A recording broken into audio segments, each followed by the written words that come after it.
룻기서 2장 11절 말씀입니다. 룻기서 2장 11절 말씀입니다.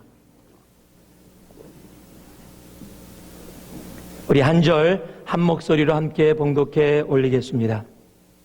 보아스가 그에게 대답하여 가로되 내 남편이 죽은으로 내가 시모에게 행한 모든 것과 내 부모와 고국을 떠나 전에 알지 못하던 백성에게로 온 일이 내게 분명히 들렸느니라. 아멘.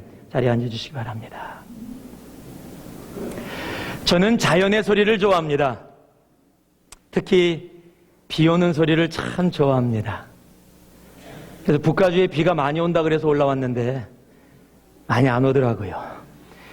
작년, 재작년까지 많이 왔는데 제가 오는 순간부터 많이 안 온대요.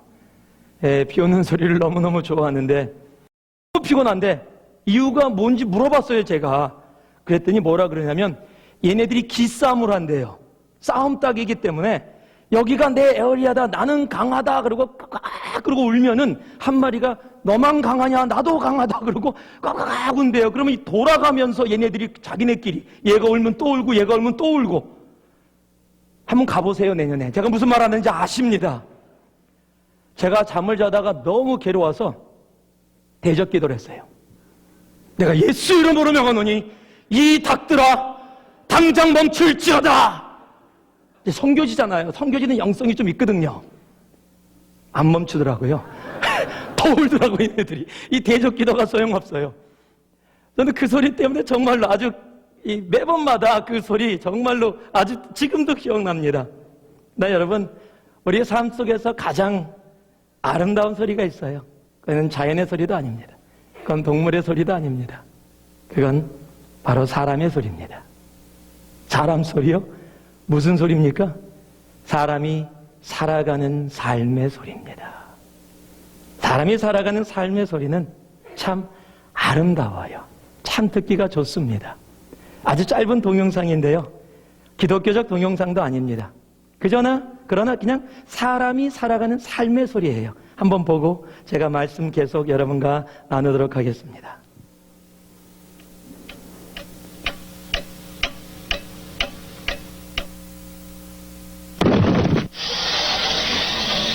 국밥 한 그릇만 주시오.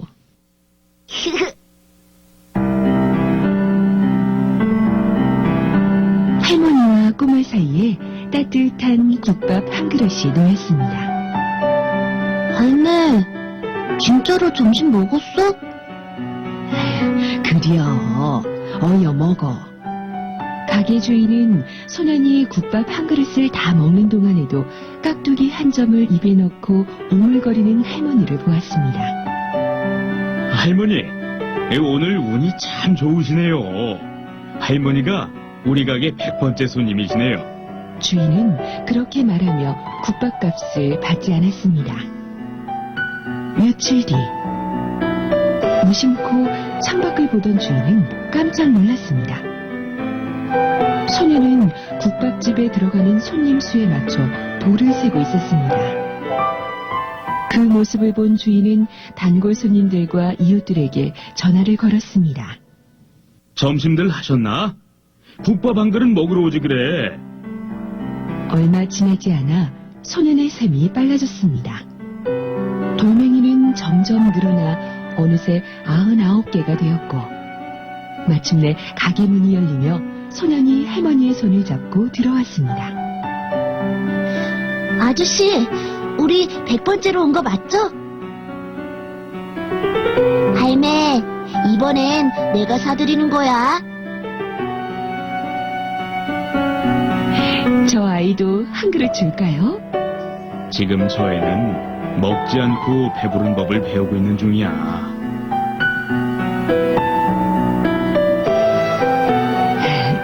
좀 남겨주랴? 아니, 난 배불러. 이거 봐. 어떠세요? 따뜻한 사람이 사는 소리가 들리지 않으십니까? 우리의 삶 속에 우리가 원든 원치 않든 우리의 삶에는 소리가 있습니다. 그리고 그 소리는 사람들에게 들려집니다. 오늘 함께 읽은 말씀을 보니까 보아스와 룻이 만나는 장면입니다. 그리고 보아스와 룻이 처음 만났는데 the first time in their life they're meeting each other. 처음 만났는데 지금 보아스가 룻에게 뭐라고 얘기하겠냐면 온 일이 너희가 고국을 떠나 전에 알지 못하던 백성에게로 온 일이 내게 분명히 들렸느니라. I have been told all about what you have done. 네가 행했던 모든 일들이 나에게 들렸다라고 얘기합니다. 그러면서 지금 보아스와 룻의 처음의 만남이 시작이 되는 거예요. 지금 처음 만났습니다. 알지도 못하는 사이입니다. 그런데 이미 소리가 들려졌다라는 겁니다. 무엇을 이야기합니까? 여러분, 우리의 삶의 소리는 하나님께 그리고 서로들에게 들려질 수밖에 없습니다. 야고보서 5장 4절을 보니까요. 보라, 너희 밭에 추수한 품꾼에게 주지 아니한 삭시 소리 지르며 추수한 자의 우는 소리가 만군의 주의 귀에 들렸느니라. 하나님께 들려집니다. 그것이 좋은 일이든 나쁜 일이든 하나님께 들려집니다. 로마서 16장 19절을 봤더니요. 그 내용 중에 너의 순종함이 모든 사람에게 들리는지라. 우리들의 삶이 멀리 떨어져 있는 사람의 삶 속에 들려진 겁니다. 로마를 한 번도 가보지 못한 사도 바울이 로마 교회에게 편지를 쓰면서 로마에 살고 있는 사람들의 소리가 지금 로마에서 멀리 떨어져 있는 자기에게도 그 소리가 들려왔다라는 겁니다. 여러분, 삶의 소리는 있습니다. 내가 어떤 소리를 내고 사느냐 하느냐는 우리는 모를 때가 많이 있습니다. 그러나 우리의 삶의 소리가 서로들에게 들려집니다. 더러는 내가 무슨 소리를 내는지 몰라서 꼭 안 들려지는 것처럼 그렇게 생각하고 살아갈 때도 있습니다. 한 한국의 예쁜 여대생이 지하철을 탔습니다. 지하철을 타고 지금 어느 장소로 이동을 하는데 갑자기 속에 문제가 생긴 거예요. 속이 부글부글 끓기 시작했습니다. 막 지금 죄송합니다. 우리 예배당에 왔는데 방구가 나오려고 지금 도저히 참을 수 없는 그 방구가 나오는데 여대생이 지금 사람이 많은데 방구를 낄 수가 없잖아요. 체면이 있지. 참는데 도저히 참을 수가 없는데 이게 웬 운입니까? 지하철에서 음악이 흘러나오는 거예요. 그것도 꽤 큰 소리로. 근데 그 음악이 운명 교향곡이에요. 빰빰빰빰 빰빰빰빰. 너무 좋은 기회가 왔어요. 잘됐다. 하나님이 나를 도우시는구나. 그리고 그 음악에 맞춰서 속에 있는 것을 편하게 밖으로 배출합니다. 팡팡팡팡 팡팡팡팡. 그리고 야, 너무 기가 막히게 맞췄다, 템포도. 그리고 편하게 모른 척하고 있는데 사람들이 다 자기를 보면서 코를 막고 막 인상을 써요. 왜 그러지? 나 분명히 잘했는데. 이게 웬일입니까? 지하철에서 나온 소리가 아니라 자기 귀에 꽂혀있는 이어폰에서 나온 소리였습니다. 우리가 그렇게 살아갈 때가 있어요.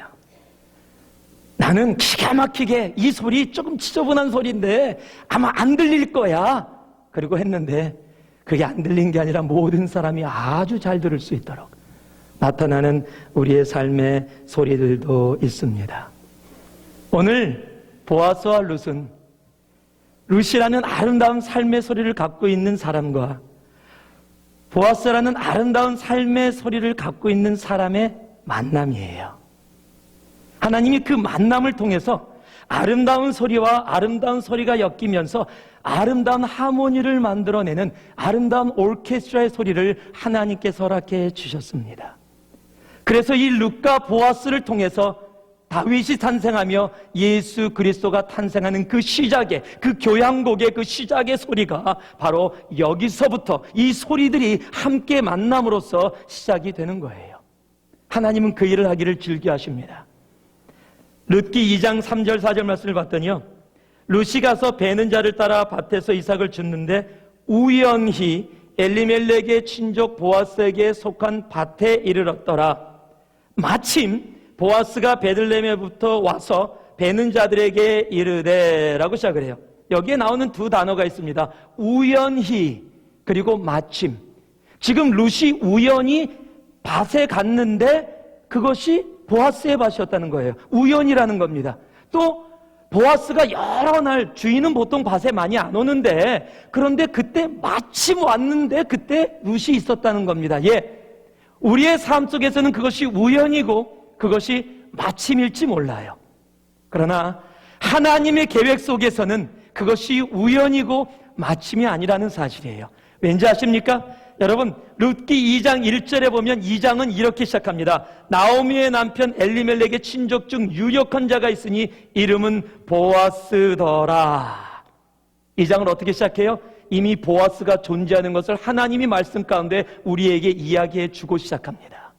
무엇을 이야기해요? 하나님의 계획 속에 우리들은 우연히 이루어진 건데, 우리들은 그냥 지나가다 보니까 거기 와 있었던 건데, 아니요, 하나님은 우리들의 아름다운 소리를 듣고 룻의 아름다운 소리와 보아스의 아름다운 소리를 만나게 해주셔서 그 시작 속에 우리들에겐 우연과 마침일지 몰라도 하나님에게는 하나님의 계획 속에 하나님이 그 일을 행하시는 겁니다. 하나님은 그래서 아름다운 소리를 우리들 가운데서 많이 찾으십니다. 아름다운 소리와 소리의 만남, 그 아름다운 만남은 아름다운 결과를 가지고 오게 돼 있습니다. 오늘 이 룻기서를 통해서 우리들이 정말로 어떠한 소리를 내며 이 룻과 이 보아스가 살아갔는지 잠시 하나님의 말씀을 우리들이 보고자 합니다. 2절 말씀입니다. 우리 룻기서 2장 2절 말씀 같이 봉독해 올립니다. 읽습니다. 시작.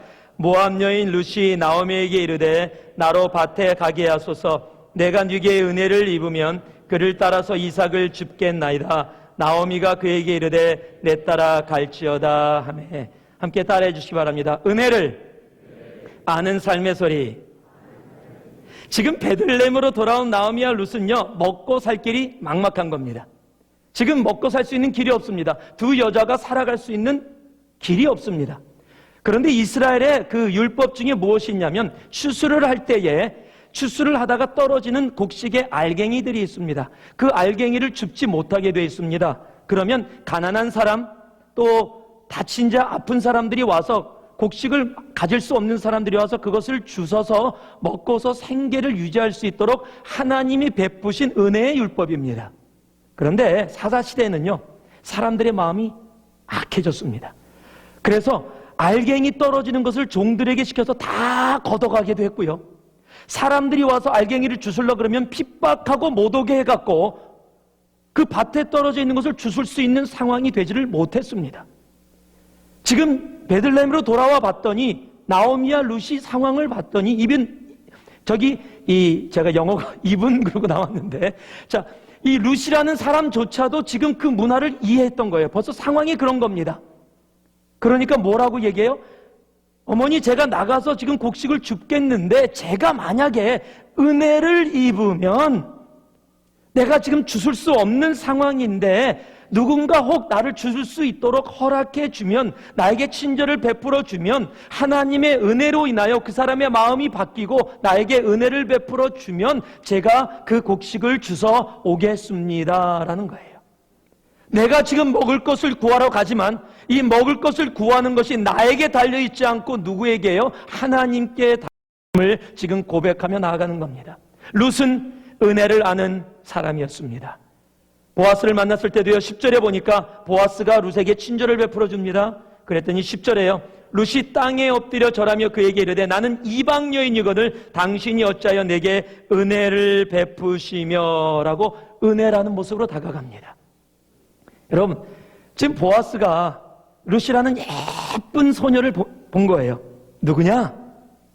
그리고 은혜를 막 베풀어줘요. 그럼 요즘 세상 같으면 여자들 어떻게 반응하는지 아세요? 아이고, 참 내가 예쁘니까 또 관심 갖네. 예? 나에게 관심 있구나. 제일 잘 쓰는 말, 너 사람 볼 줄 안다. 아마 그렇게 반응할 겁니다. 그런데 룻은 왜 이방 여인인 나에게 이런 은혜를 베푸십니까? 여러분, 은혜를 아는 자는 아름다운 소리를 냅니다. 내 삶이 하나님의 은혜에 있다는 것을 깨달은 사람들은 아름다운 소리를 냅니다. 대표적인 인물이 있습니다. 바로 사도 바울입니다.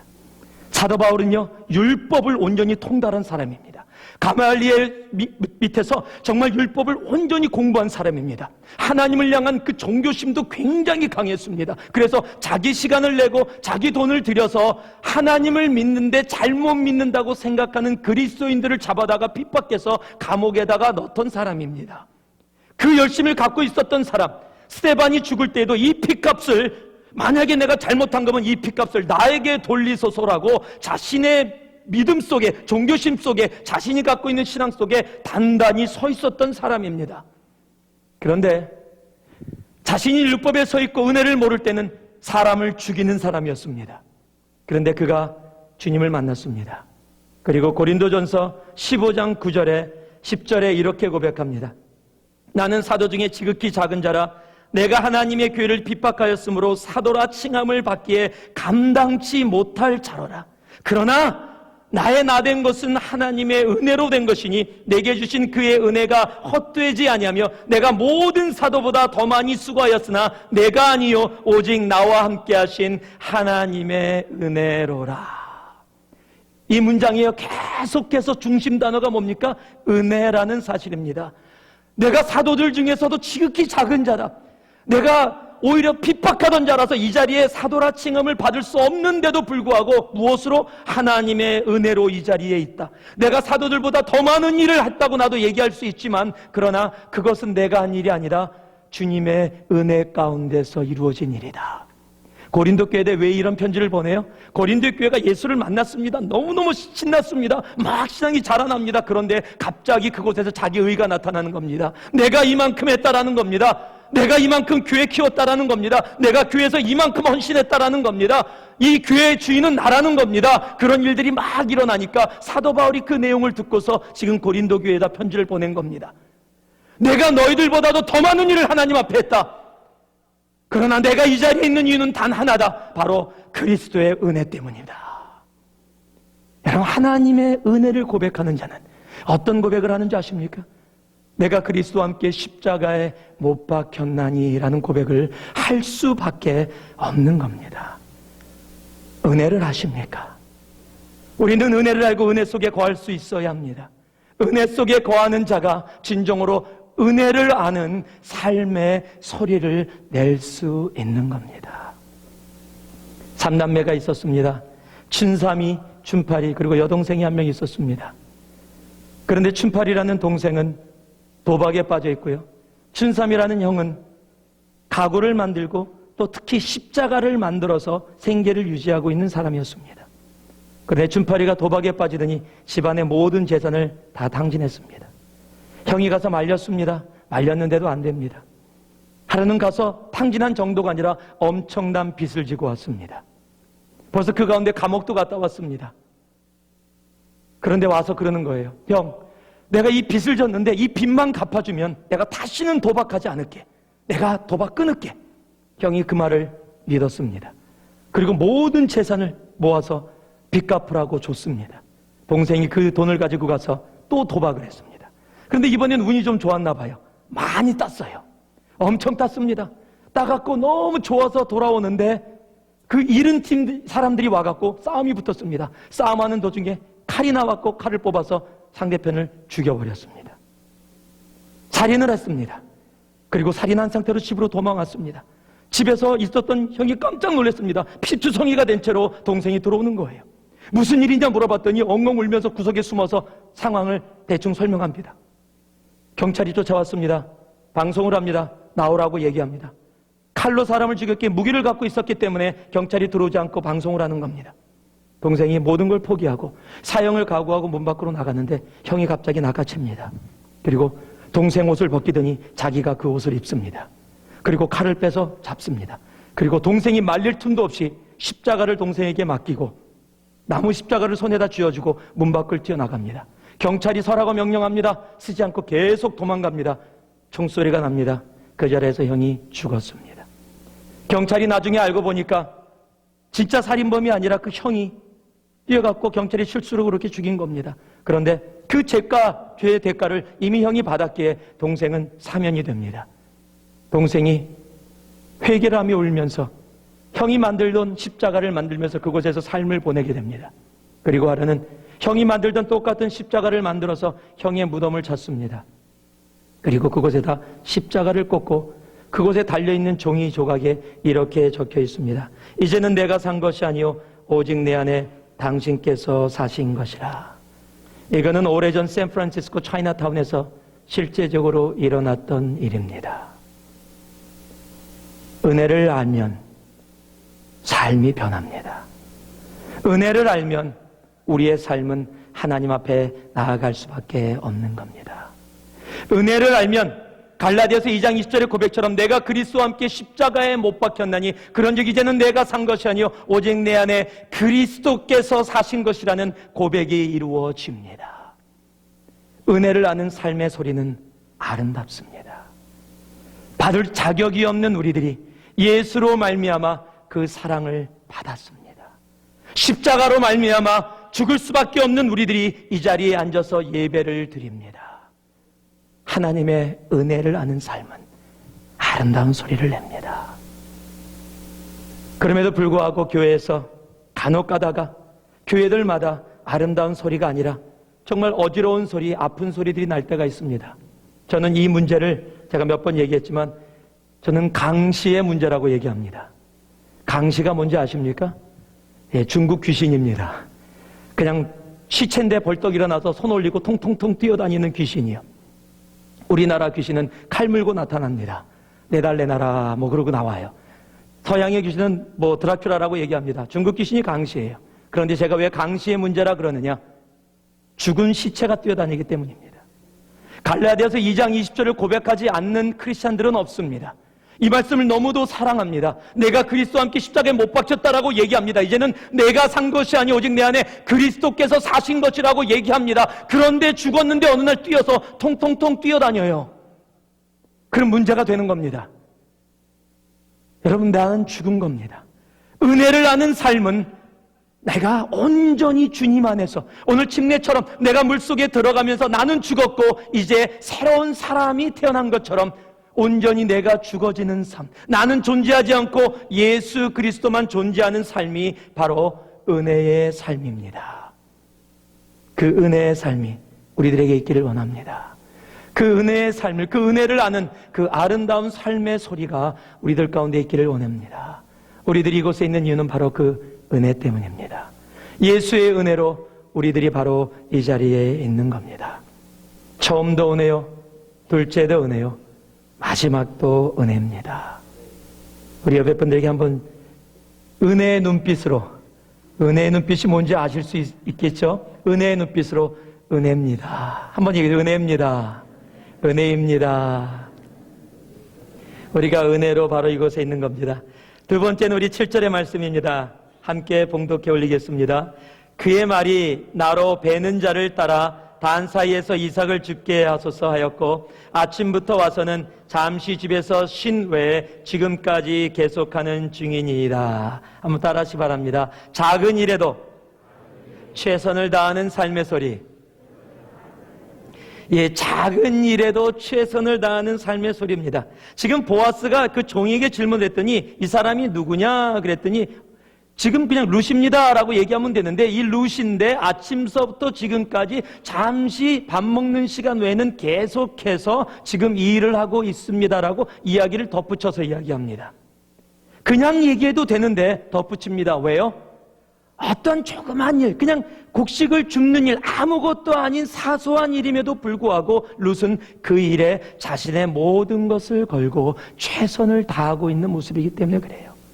여러분, 최선을 다하는 모습은 그것이 작은 일이라도 아름답습니다. 여러분, 사람에게 일을 시켜보면 네 가지 종류의 사람이 있다고 합니다. 첫 번째가 시킨 일만 하는 사람, 시킨 것만 한답니다. 두 번째, 시킨 일을 억지로 하는 사람. 세 번째, 시킨 일도 안 하는 사람. 네 번째, 시키지도 않은 일까지 하는 사람. 여러분은 어떤 사람이세요?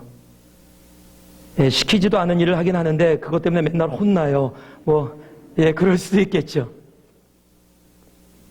우리가 일을 할 때 우리의 모습들이 다 나타납니다. 햄릿과 폭풍의 언덕, 이런 정말로 유명한 작품에 출연해서 연극의 대부라고 불렸던 칭호를 받았던, 그래서 아카데미 작품상 오스카 최우수 나무주연상을 받았던 로렌스 올리버라는 사람이 있습니다. 이 사람이 원래 이렇게 유명한 사람이 아니었습니다. 자기가 연극을 너무 하고 싶어서 연극단에 들어갔습니다. 연극단에 들어갔는데 안 시키는 거예요. 청소만 시키는 거예요. 그럼 어떻게 해요? 그냥 청소를 했습니다. 그런데 어느 날 어떤 조그만 이 배역을 맡은 사람이 아파서 못 온 겁니다. 그러니까 그 배역이 없으니까 이 청소부한테 그 기회를 준 거예요.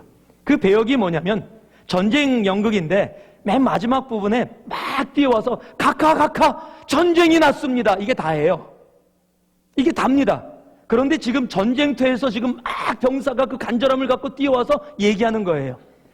그 연극이 시작이 됐습니다. 자기의 맡은 것은 그냥 허름한 군복 입고서 막 뛰어와서 카카 전쟁이 났습니다. 뭐 이렇게 얘기하고 끝나면 되는 건데, 그것을 위해서 연극이 내내 진행되는 동안 뒤에서 2시간 동안 뛰는 거예요. 왜요? 땀을 흘리고 지치고 그 모습을 보이기 위해서. 그리고 그 작품이 왔을 때, 그 순간이 왔을 때 뛰어들어가서 땀을 뻘뻘 흘리면서 카카 전쟁이 났습니다. 잘 맞췄습니다. 그 모습이 감독의 눈에 띄었어요. 그리고 배역을 맡기 시작했습니다.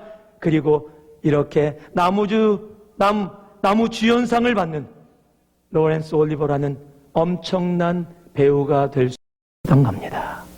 여러분, 작은 일에 충성하면 아름다운 소리가 납니다.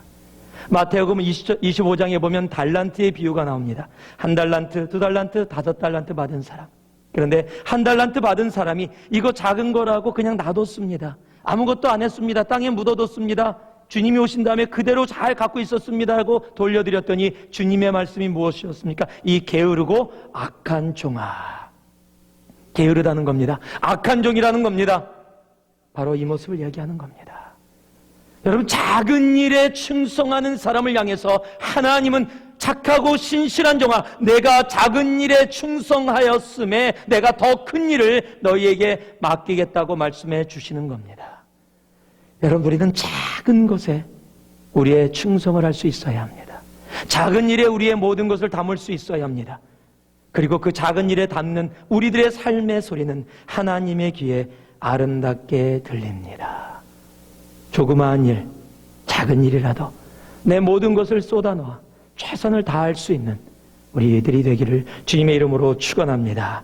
마지막으로요, 우리 12절 말씀 같이 한번 보겠습니다. 12절 말씀입니다. 함께 읽습니다. 시작. 여호와께서 내 행한 일을 보응하시기를 원하며 이스라엘의 하나님 여호와께서 그 날개 아래 보호를 받으러 온 내게 온전한 상 주시기를 원하노라. 한번 따라해 주시기 바랍니다. 축복의 마음과 말을 가진 삶의 소리. 쥐 아들하고 엄마가 도시를 구경하고 있었습니다. 그런데 도시를 구경하는데 갑자기 앞에 고양이가 나타났습니다. 깜짝 놀랐습니다. 그냥 부들부들 떨고 있는데 엄마가 사라졌어요. 그래서 갑자기 주위에서 멍멍 하고 개소리가 나는 겁니다. 쥐도 놀랬지만 고양이가 더 놀라서 막 도망가 버렸습니다. 쥐는 어이구 다행이다, 살았다, 갑자기 개가 나타나서 내가 살았구나라고 생각하는데 엄마가 의기양양하게 나타납니다. 고양이 같이 엄마가 낸 소리예요? 그럼 엄마가 낸 소리지. 아니, 엄마가 언제 그렇게 개소리를, 말이 좀 이상한데 엄마가 어떻게 그렇게 개소리를 낼 수 있었어요? 아들아, 잘 들어라. 요즘 시대를 살려면 적어도 이중 언어는 할 수 있어야 한단다. 이런 말은 참 중요합니다. 그러나 말이라고 다 같은 말은 아닙니다. 어떤 말이냐에 따라 참 다 다릅니다. 자, 12절 말씀 한번 비춰주실래요? 다시 한번. 우리 12절 말씀 비춰주시고, 자, 이게 보아스가 룻에게 하는 축복입니다. 안 해도 되는데 이런 얘기를 합니다. 여호와께서 내 행한 일, 룻이 행한 일을 보응하시기를, 갚아주시기를 원하며 이스라엘의 하나님 여호와께서 그 날개 아래 보호를 받으러 온 내게 온전한 상 주시기를 원하노라. 이 엄청난 축복의 말 아닙니까? 자, 옆 사람에게 이 축복의 말을 해주는 겁니다. 못 외우실 테니까 보시면서 은혜의 눈빛을 가지고 축복의 눈빛으로 옆에 분들에게 이 축복을 그대로 한번 해주는 겁니다. 자, 너라는 단어 대신에 옆에 잘하시는 분이면 아내면 당신에게, 뭐 아들이면 아들의 이름을 불러가면서 한번 축복을 해주시는 겁니다. 자, 한번 축복을 한번 해줘 보세요. 자, 이 말씀으로 축복을 한번 해주세요. 예, 서로 블레싱하는 겁니다.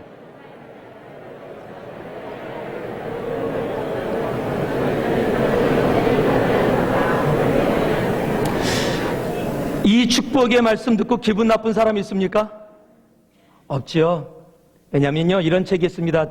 칭찬은 고래도 춤추게 한다. 여러분, 좋은 말은 사람들의 마음을 좋게 해줍니다. 더구나 그냥 좋은 말이 아니라 예수 그리스도의 이름으로 서로 축복해주는 말은 더더욱 그렇습니다. 요즘 새벽마다 욥기서 말씀을 묵상하고 있습니다.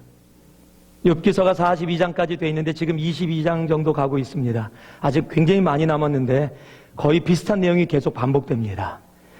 전하는 저도 굉장히 쉽지 않고요. 듣는 분들도 쉽지 않은 욥기서. 그런데 그 욥기서에서 하나님이 주시는 은혜가 있어요. 그런데요, 이 욥기서 내용이 뭡니까? 욥이라는 의인이 사탄의 시험 속에서, 그 고난 속에서 견디고 나아가고 있는데 엘리바스하고 빌닷하고 소발이라는 세 친구가 와서 위로를 해주기 위해서, 왜 갑자기 모든 가족을 다 잃고 재산을 다 잃고 몸에 그냥 완전히 병이 생겨서 그곳에 앉아있는 그 친구를 향해서 와서 위로하기 위해서 왔습니다. 그런데 위로를 하다가 자기네들이 열을 받아갖고 저주를 하기 시작합니다. 그 말로. 그러면서 그 말을 계속 듣던 욥이 19장 2절에 오니까 뭐라고 얘기하냐면, 너희가 내 마음을 번뇌케 하며 말로 꺾기를 어느 때까지 하겠느냐. 너희가 내 마음을, 이라는 이 마음이 단어가 히브리어로 네펫이라는 단어입니다. 이 네펫이라는 단어는 생명이라는 단어입니다. 그런데 이 단어가 어디에 나오냐면 똑같은 욥기서 2장에 나옵니다.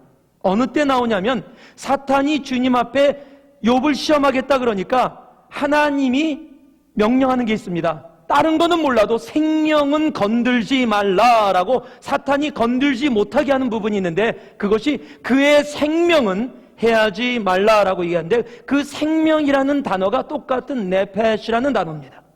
즉 하나님은 사탄에게 그 생명을 해하지 말라라고 분명하게 얘기했습니다. 그래서 사탄은 생명을 해하지 못합니다. 그런데 지금 친구들이 와서 어떻게 하고 있습니까? 말로 욥의 생명을 해하고 있는 중입니다. 똑같은 말로, 위로하러 온 말로 지금 욥의 생명을 해하고 있는 것이 바로 친구의 언어라는 겁니다. 말은 사람을 살리기도 하지만 사람을 죽이기도 합니다. 친구를 향해 라가라고 얘기하면, 바보라고 얘기하면 이미 죽은 겁니다. 이미 마음에 그 말이 있었기 때문에 그렇습니다. 베드로전서 3장 9절을 보니까요, 악을 악으로 욕을 욕으로 갚지 말고 도리어 복을 빌라 이를 위하여 너희가 부르심을 입었으니 이는 복을 유업으로 받게 하려 하심이라. 즉 축복의 말은 다른 사람뿐만이 아니라 우리에게도 복이 된다라고 얘기하는 겁니다. 저 사람이 악을 행했다 하더라도 내가 악의 이야기를 하면 그 악이 나에게도 오게 되는데, 저 사람이 악을 행했다 하더라도 내가 복으로 그 사람에게 다가가면 그 복이 나에게도 온다는 하나님의 약속입니다. 아내들이 남편으로부터 듣고 싶어하는 아주 이 말들이 있습니다. 그게 뭐 다 하시는 말이에요. 여보 사랑해. 얼마나 자주 하고 계세요? 우리 남편분들. 제가 오래전에 얘기했었는데 어떤 목사님이, 연세 드신 목사님이 부부 세미나를 갔습니다. 아버지 학교 같은 거죠. 그래서 목사님한테 세미나를 받고 있는데 숙제가 뭐냐면 그날 숙소로 돌아가 아내한테 전화 걸어 여보 사랑해 라는 한마디를 하는 거예요. 어려운 거 아니잖아요. 젊은 목사님들하고 함께 룸메이트였습니다. 젊은 목사님들은 오자마자 바로 전화 걸어서 여보 사랑해 아주 너무 편하게 하는데, 이분은 평생 사랑해 라는 얘기를 해본 적이 없는 분이에요. 결혼할 때도 내 약이 나도 뭐 이래갖고 결혼하신 분이에요. 그러니까 사랑이란 말을 입에 담아보질 못했어요. 그런데 자꾸 젊은 목사님들이 시킵니다. 어쩔 수 없이 전화기를 들었습니다. 여보 수요 예배 잘 지냈고? 그래 자꾸 딴소리를 하니까 젊은 목사님들이 푸시랍니다. 결국 그 연세 드신 목사님이 고백을 합니다. 여보 사. 그러니까 젊은 목사님들이 목사님 얘기하세요. 사찰집사도 잘했지? 여러분 안 하다 보면은요 못해요. 사랑한다라고 얘기할 수 있어야 돼요. 이 아내들은 그런 얘기를 듣길 좋아합니다. 오늘 꼭 하세요. 여보 사랑해. 또요 여보 고마워. 밥 해줘서 고맙고. 반찬이 이게 뭐야? 그게 아니에요. 여보 고마워. 그냥 당신의 존재로 고마워. 여보 고생했지? 손 좀 잡아주시고요. 노래는 안 부르셔도 돼요. 뭐 젖은 손이 뭐 이런 거 안 하셔도 돼요. 그냥 여보 고생했지? 여보 당신이 제일이야. 그러면 아내들은 아주 너무 좋아한대요. 애들 말로 뿅 가신대요. 좀 해주세요. 그리고 또 한 말이 있습니다. 당신 오늘 정말 예쁜데? 오늘 아침에 어떠셨어요? 아내들 막 옷 입고 있는데 지금 그거 입고 갈 거야? 혹시 그러지 않으셨어요? 당신 예쁜데 뭘 입어도. 여러분 남편들이 또 이렇게 굉장히 듣고 싶어하는 말이 있어요. 동일해요. 여보 사랑해요. 두 번째, 당신만 믿어요. 당신을 믿은 내가 바보지. 이런 얘기를 우리들이 아주 종종 하거든요. 예? 세 번째는요. 여보 나 결혼 참 잘했어요. 왜 웃으세요? 보통 이렇게 얘기하시죠. 내가 미쳤었어 내가 그때. 네 번째요. 당신 정말 남자다워요. 제일 싫어하는 남자의 말이 뭔지 아세요? 당신이 남자야 그러거든. 다섯 번째요. 얘가 당신 닮아서 정말 똑똑해요. 아니죠. 얘가 당신 닮아서 이래야 하는지 봐요. 여러분 우리들은 어떤 말을 우리 입술에 담고 있습니까? 부부 사이에도 우리 지체 사이에도 마찬가지예요. 서로들에게도 마찬가지입니다. 오늘 일주일 만에 다시 만나서 우리 입술에 어떤 말들이 담겨 있습니까? 여러분 보아스는요 룻을 처음 봤어요. 만난 건 처음이에요. 그런데 그 룻의 아름다운 은혜의 삶의 소리들이 보아스에게도 들려왔어요.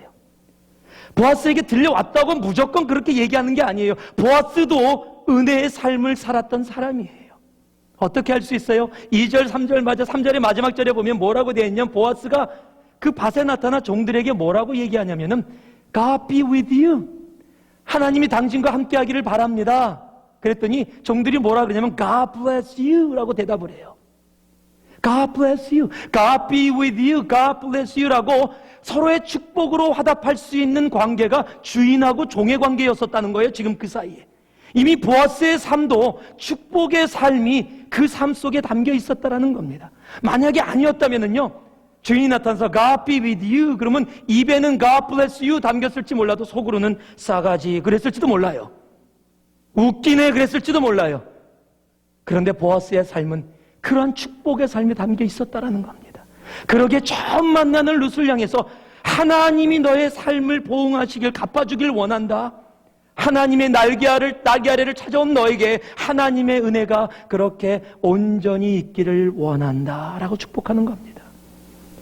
오늘 이 축복과 그 마음과 축복의 말로 서로를 축복할 수 있기를 원합니다.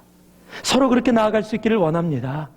서로에게 그렇게 할 수 있기를 원합니다. 특히 우리 남편과 아내가 같이 앉아 있다면 오늘 제가 나중에 한 말들은 하지 말고요, 이 말씀만 해주시기 바래요. 여보 사랑해요. 자, 우리 아내들 한번 따라하세요. 여보 사랑해요. 왜 잘 못 따라하시죠? 자, 여보 사랑해요. 당신만 믿어요. 결혼 참 잘했어요. 자꾸 짜가지고 있어요 지금. 당신 정말 남자다워요. 우리 애가 당신 닮아서 똑똑해요. 야, 이렇게 시켜도 힘드니 삶 속에서 얼마나 힘드시겠습니까? 서로 정말로 격려하고 용납하는 우리들, 축복의 말을 담는 우리들, 그리고 오늘 이 문을 나서면서 서로에게 축복할 수 있는 우리들, 서로 마주쳤을 때 형제님 자매님 주님의 이름으로 축복합니다. 평안하지요? 잘 지내시죠? 오늘 너무 보기 좋습니다. 서로 정말 축복의 말로 함께 할 때 여러분 그 사람의 삶의 소리는 아름다운 소리로 들려갑니다. 말씀을 마무리하겠습니다. 소리는 우리의 삶 속에 들립니다. 에베소서 4장 29절을 봤더니요, 무릇 더러운 말은 너희 입 밖에도 내지 말고 오직 덕을 세우는 데 소용되는 대로 선한 말을 하여 듣는 자들에게 은혜를 끼치게 하라라고 얘기하고 있습니다. 은혜를 아는 삶의 소리는 아름답습니다. 작은 일에도 최선을 다하는 소리는 정말로 아름답습니다. 축복의 마음과 말을 가진 삶의 소리는 참으로 아름답습니다. 그 아름다운 소리들이 거하고 있을 때 하나님은 우리의 삶 속에 우연 마침이라고 얘기할지 몰라도 하나님은 그 삶의 소리들을 모아서 아름다운 오케스트라를 만들어 주십니다. 그리고 그 속에서 우리가 생각하지도 못했던, 상상하지도 못했던 엄청난 삶의 아름다운 소리를 만들어내십니다. 룻과 보아스의 삶의 소리들을 통해서 다윗이라는 아름다운 삶의 소리를 하나님은 이미 예정하고 계셨습니다. 그리고 그 삶을 통해서 우리의 구세주 되신 예수 그리스도라는 구원의 소리를 우리들에게 이미 예정해 놓으셨던 겁니다. 오늘 우리는 어떠한 소리를 내며 살아가고 있나요? 오늘 내 삶의 소리는 어떠한 소리일까요? 은혜를 아는 삶의 소리입니까? 작은 일에도 최선을 다하는 삶의 소리입니까? 그리고 축복의 마음과 말을 담은 삶의 소리입니까? 오늘 우리의 삶의 소리가 룻의 삶의 소리가 되어지길 원합니다. 그리고 하나님이 예비하신 보아스의 삶의 소리를 우리의 인생 가운데 만나고 그로 인해 아름다운 하나님이 허락해 주시는 그 천상의 삶의 아름다운 소리가 이 땅을 채우고 하나님께 영광이 되어지는 그러한 우리들 되기를 주님의 이름으로 축원합니다. 잠깐 기도하겠습니다. 사랑의 아버지 하나님, 감사합니다. 하나님 앞에 나왔습니다. 삶의 소리로 주님 앞에 나아갑니다. 혹이라도 우리의 삶에 하나님이 듣기 싫어하는, 정말 새벽에 우는 닭 울음소리 같은 나 잘났다고 외치는 소리들이 있었다면 하나님 오늘 그 소리를 주님 앞에 내려놓고 제거하기를 원합니다. 그리고 온전히 하나님이 원하시는 은혜를 아는 삶의 소리로, 아버지 하나님이여 주님이 원하시는 축복의 말과 마음의 삶의 소리로, 아버지 하나님 작은 일에 최선을 다하는 그 아름다운 삶의 소리로 나아가길 원하오니 우리들과 함께하여 주시옵소서. 주님의 귀에 다 들려지는 아름다운 소리이게 하여 주옵소서.